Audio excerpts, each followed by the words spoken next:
Hello students, इस video में हम डिस्कस करेंगे gains in common emitter amplifier. तो सबसे पहले नंबर आता है इसके अंदर करंट गेन का।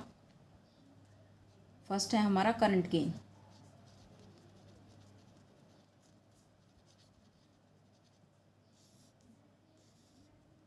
तो करंट गेन देखो क्या होता है, अगर हम आउटपुट करंट को डिवाइड करें इनपुट करंट से, क्लियर, आउटपुट करंट को डिवाइड करें इनपुट करंट से, तो वो हमारा आ जाएगा करंट गेन।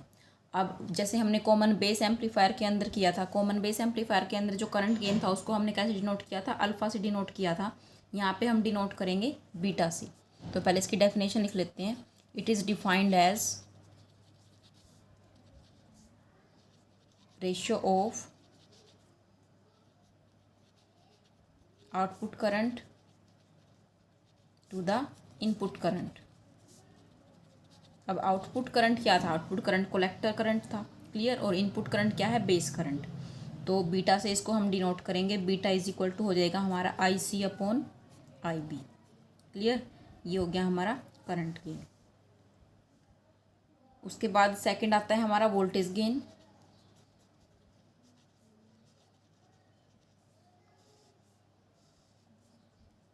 वोल्टेज गेन भी ऐसे ही होगा, ratio of output voltage upon input voltage.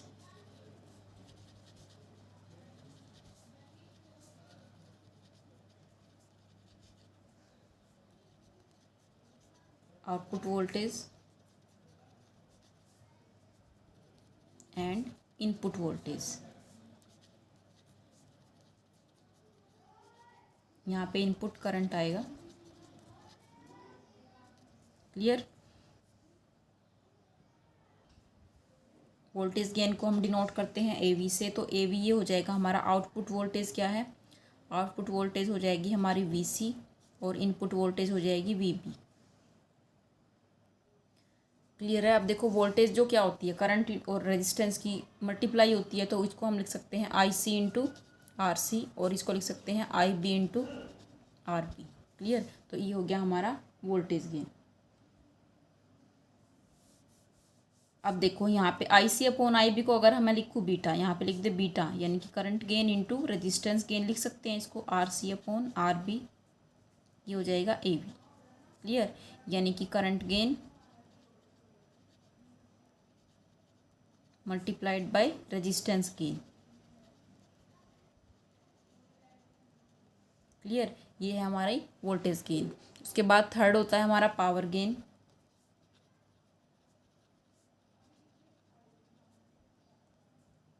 बहुत ही आसान है। पावर गेन क्या होगा, देखो पावर क्या होती है, वोल्टेज और करंट की रेशियो, करंट की मल्टीप्लाई होती है। तो जो पावर गेन हमारा होगा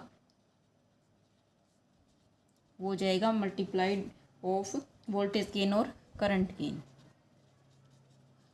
voltage gain into current gain, clear.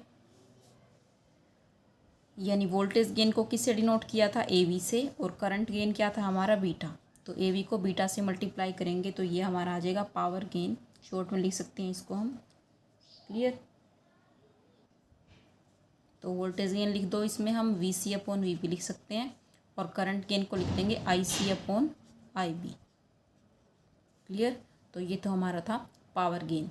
अब एक बात है कि जो कॉमन एमिटर एम्पलीफायर होता है वो हमारा ज़्यादा यूज़ का, उसको हम ज़्यादा यूज़ करते हैं in comparison to common base amplifier.